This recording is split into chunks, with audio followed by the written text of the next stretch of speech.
Hi everyone, my name is Cyrus and welcome back to my channel.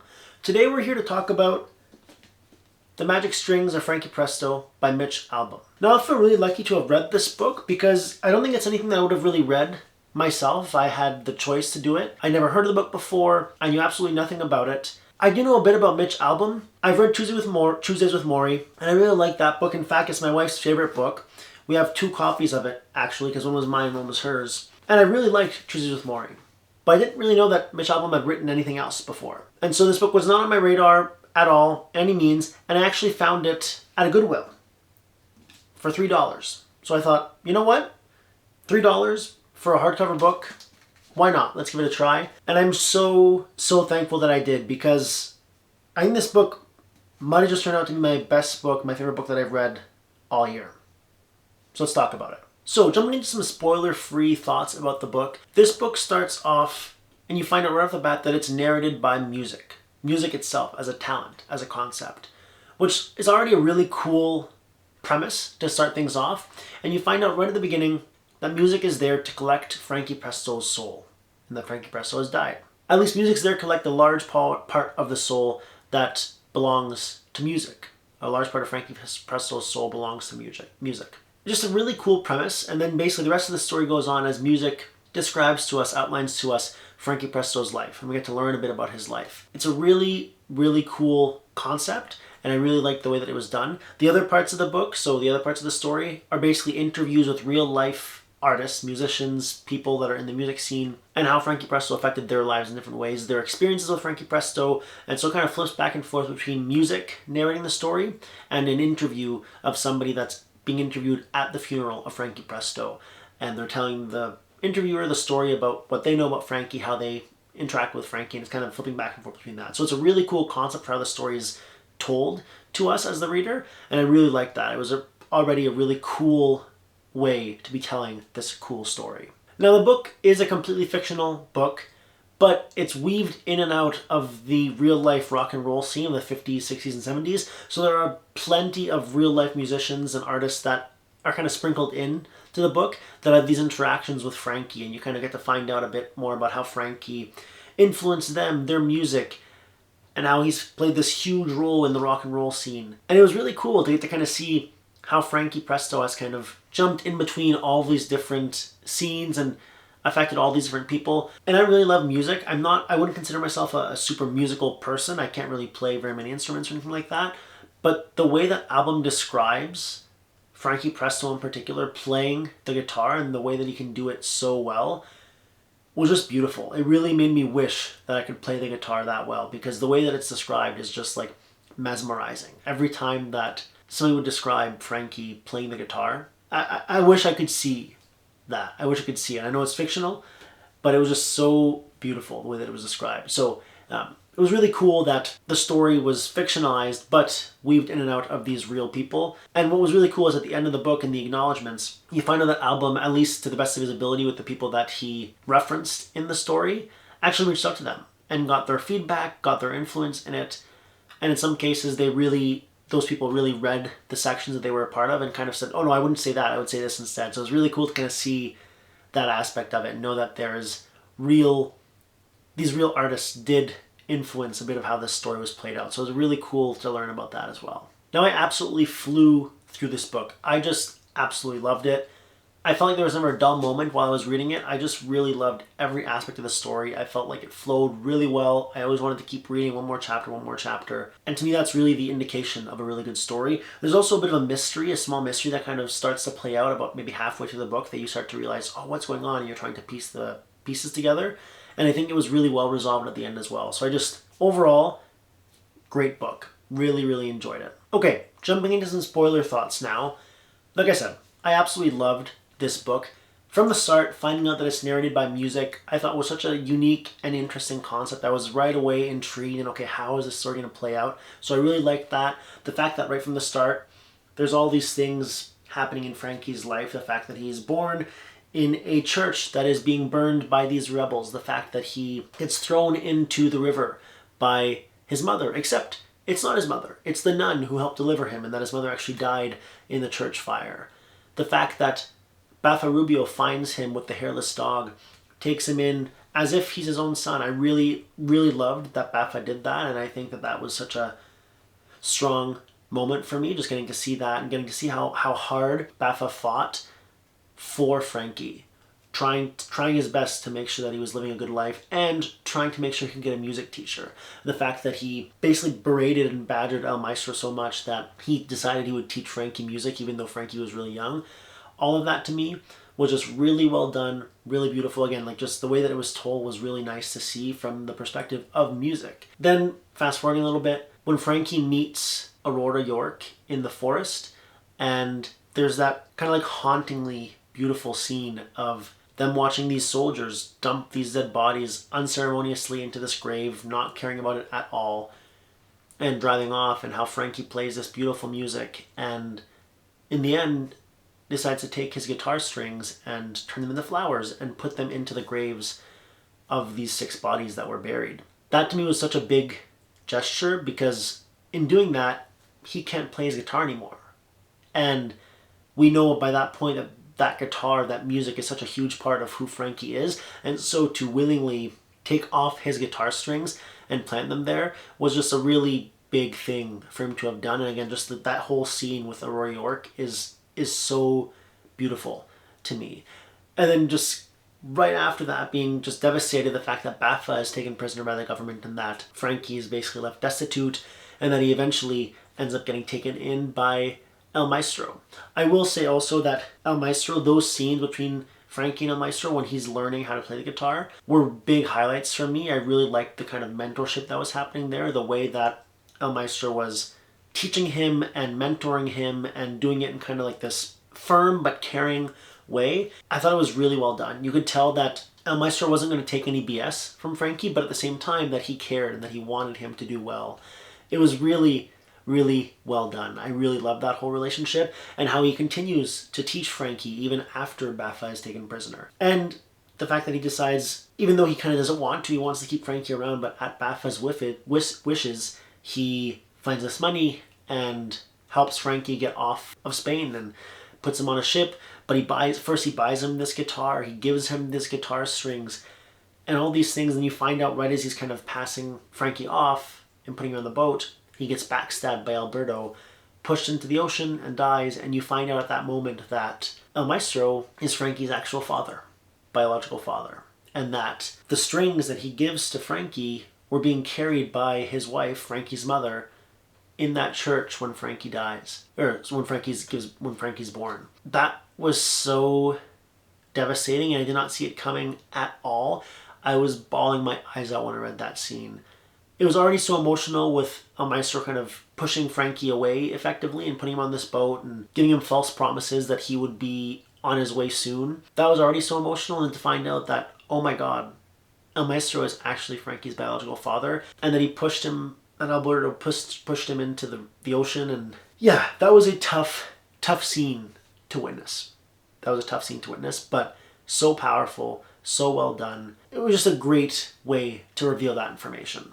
As Frankie's life continues, I really loved the way that he kind of had all these mentors and parental figures that kind of took him in different ways, whether it was Django Reinhardt, whether it was Hampton. I really loved that he had these people that kind of took him in, took care of him. I almost did no questions asked. I really, really appreciated that. I also really liked all the little nuggets of real artists and the way that Frankie interacted with them and influenced them in different ways, whether it was Elvis or the Beatles or Little Richard. I really liked all of those moments. I think it was really cool, and I had to keep reminding myself while I was reading this story that it's not real, that this didn't happen, because it all felt so real to me. I think that album did a really good job of interspersing things in such a way that it all felt so real to me. I also really liked that eventually Frankie and Aurora end up together and that they find one another, and I thought that was really beautiful and that ended up happening in that way. I will say that their relationship had a lot of ups and downs, and it was really sad when it was down, but it was really happy and great when it was up. The relationship felt really real to me. It felt like they really loved each other and that they were trying to kind of battle through these demons, these situations together as they were coming up, kind of trying to deal with Frankie's fame and how do we deal with these things, how do we deal with these competing values. I just thought it was really well executed. It felt, again, that also felt really real to me, that relationship and Frankie trying to deal with things there. I really liked the fact that throughout that relationship, Frankie is forced to deal with the consequences of his actions. Whether it's when he actually gets married to the actress, even though him and Aurora were married, even though they weren't officially married, but he gets married to the actress, and that whole situation and how that kind of ends up terribly. But really the one that sticks out to me, that highlights to me, is when Frankie comes home drunk after a night out. Aurora asks him to go get eggs and make her breakfast, and he says, yeah, I'll do that, but falls asleep. And Aurora gets up, wants breakfast, goes out to get some, and gets into an accident and loses their unborn baby. And Frankie doesn't even know about it until hours later when he finally wakes up and sees that he has a couple of missed calls. Absolutely devastating scene. Super, super sad. And the way that Frankie deals with that is kind of doesn't really. He gets drunk, gets high, and kind of goes on this bender because he doesn't want to and he can't face his emotions for what he's done. And it kind of culminates in this really powerful scene where he's at Woodstock. He's playing this awesome guitar solo, this beautifully devastating guitar solo on stage in the dark. No one knows who it is. And again, in this kind of drugged up stupor after he's done it, he takes this broken bottle and just stabs the crap out of his left hand and effectively renders himself useless in playing the guitar. And just devastating. Again, that whole scene, I would say a lot of beautifully devastating moments in this book where it's just so beautiful and so haunting, and then the sadness comes in. And that was definitely a big part for me. A big one was that happening. It was so sad to see. But again, I really liked that Frankie was having to deal with the consequences of his actions. I thought that was really well done. And even after all that, I liked that eventually Frankie and Aurora came together again.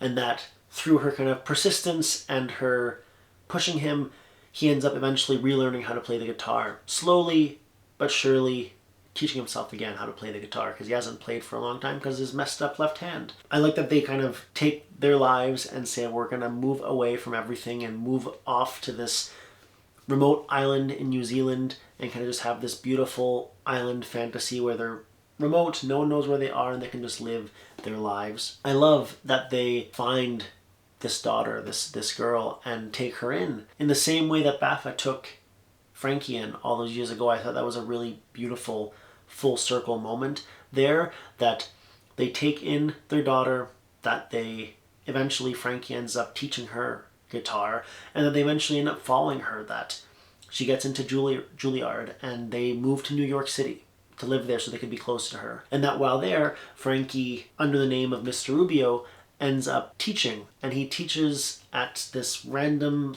little dingy music store in a back room and is teaching all these students and just really taking in that mentorship role, kind of becoming El Maestro for all these other people and teaching them how to play guitar. Just really, really beautiful. Just a lot of really nice moments. And I just think the way that Frankie's trajectory, the way that it's told in this story is so beautiful. When Aurora eventually dies, another scene where I was absolutely bawling my eyes out. They're now living in New Orleans and the hurricane has happened and they are in the hospital. Aurora's badly injured and she asks him to sing for her. And eventually coerces him into singing for this large room of people who have been in some way injured by the hurricane. And Frankie sings one of his top songs and just raises the spirits of everybody in the room. Everybody starts to sing with him. And when he's done singing, he looks down and Aurora's dead. And she just passed while he was singing. Just another beautiful, beautiful scene. Shortly after that, when we get to their funeral, and Frankie's kind of off to the side during Aurora's funeral, there's all these nice words that are said. And at the end of it, he pulls out this guitar string flower and plants it in her grave. Just really hauntingly beautiful moments like that throughout the entire story. I forgot to mention the exile that Frankie puts himself in, where he doesn't talk for 3 years. I think that was a little bit harsh on himself, but I could understand why he did it. And eventually going back to Aurora and their daughter, I think that was really, really nice the way that happened. But when he finds out that El Maestro was killed by Alberto, he loses it. And then that's kind of where the mystery starts of, wait a second, okay, we've been seeing in the background this cloaked figure, and all of a sudden Frankie's about to kill Alberto, but he doesn't. he shoots the gun, but it's not his bullets that kill Alberto. And so then trying to figure out, okay, what happened here? What's going on? That mystery starts to get sprinkled in, and you're really starting to wonder, what is happening here? For the longest time, I was convinced that it was Bafa Rubio, and that he'd gotten out of prison, and that he was kind of in the background trying to help Frankie out.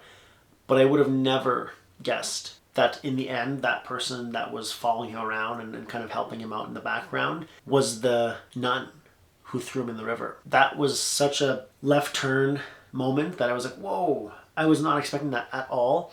But I really thought that it was a really good reveal, and I think that as she's kind of spilling her guts and divulging all of that she's done for Frankie, it was really cool to kind of see these pieces fall into place of, oh my god, it makes a lot of sense now why all these seemingly lucky things happened to Frankie. And of course there was some luck that played into play there, but that she was in the background trying her best to pull these strings here and there. From the start, the first moment for me that really kind of, what? How could that possibly happen, was when the hairless dog is in the back of that orphanage. That made absolutely no sense. How could it be the same dog? He's thousands of miles away. And then I was trying to think, did that dog leave Spain as well? And I couldn't think of it. I didn't think that he did. And yeah, to find out that she brought the dog and she made sure they reunited and all these things, it really felt like a mind-blowing moment. And I really appreciated that Frankie's reaction to it was just so upset. How could you do this to me? How could you be manipulating me all this time behind the scenes? My life is a lie kind of reaction, and just turns her away and runs off. Again, just a lot of really real reactions there. I do like that in the end he ends up thanking her for what she's done. But I think that in the moment, the initial reaction was really well deserved and well done. Just kind of saying, like, you've manipulated me. You've done all these things. And it was a really, really cool thing. The reveal, I think, was so well done. And I'm doing all these things. I'm explaining Frankie's life and how I feel about it. And I've been doing that without mentioning that throughout this, a through line throughout the entirety of the story, are Frankie Presto's magic strings and the magic that is involved in that. The strings that were gifted to him by his father, by his teacher, that were gifted to his mother, Carmencita, by gypsies. And that there's magic infused in these strings, and he's had the same guitar with the same strings his entire life since he left Spain. And that throughout his life, they would glow blue when he would save a life. And then the string would break. And that throughout the story, he has 6 strings. And it's kind of like, when are they going to glow? What's going to happen? And just this really beautiful through line, again, of throughout his whole story. Without that, it would have been a great story. But with that, it just added this extra element to the story. And I really loved that. It was really well done. And Frankie's story, how Frankie's story ends, to me, couldn't be more poetic than it actually was. The fact that he is playing guitar with his daughter on a stage in his hometown where he learned to play guitar. He's playing the song that was sung to him by his mother at birth. The song that is created by his namesake, Francisco Tárrega. It just couldn't be more poetic. It was so well done. And Lagrima is such a beautiful song. Through the entirety of the story, there's a whole bunch of songs that are mentioned. I would probably guess that 85 to 90% of them are actually real songs that are actually out there. And it was really fun for me to go through and listen to these songs as they were being mentioned in the story, because I've listened to some rock and roll from the 50s, 60s and stuff like that, but not very many. And almost all these songs to me were songs I'd never heard about before. And so getting to go and listen to this music was really cool and really put me further into the story as I was reading it. And in fact, even some of the songs that Frankie creates that are not real songs were written and performed and are on Spotify, and you can listen to those songs as if they are now real songs. And so it was really cool to get to listen to that and kind of get to see what the songs sound like. It just was so good. And like Rima in particular is just this beautiful piece of classical music, and just to hear that and to then think that that is what Frankie is playing in his final moments was perfect. Just perfect. Overall, in case it's not clear, I absolutely love this book. I think Mitch Albom has created a masterpiece with the magic strings of Frankie Presto. I read this book right at the end of 2025, and it has shot up to the best book of the year for me. Maybe even one of the best books of all time, in my opinion, for me. I would strongly give this book a strong 5 out of 5 stars. I think it was just a masterpiece. I think it was perfect. I absolutely loved this story, and I feel really lucky to have read this book. I feel really lucky to have stumbled upon it in a Goodwill for $3. I almost feel in some small ways that I was meant to read this book. I just can't sing its praises high enough. It's so good. I'd recommend this book to anybody who's interested in historical fiction, music, or just really wants to read a heartwarming story. If you do, The Magic Strings of Frankie Presto, big recommend from me. You should definitely go read it. If you have read it though, I would love to talk more about it in the comments below. This story has been in my mind since I finished it, and I really would love to talk more about it. So share your thoughts with me in the comments below, and I'd love to talk with you about it. And until next time,